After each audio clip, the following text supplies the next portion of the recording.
X or Twitter keeps scrolling to the top automatically. Here's how to stop auto refresh. First, open the X app.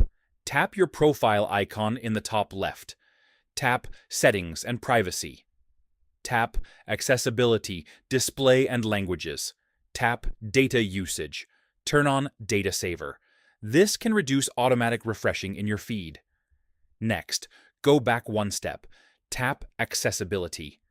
Turn on Reduce Motion. This may help reduce sudden feed jumps. Now check your phone settings.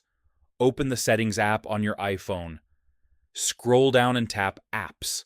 Find and tap X. Tap Background App Refresh. Turn it off. This prevents the app from refreshing content in the background. Now, when you reopen the app, it's less likely to jump back to the top. And that's it. If this helped, like the video and subscribe for more X and social media tips and tutorials.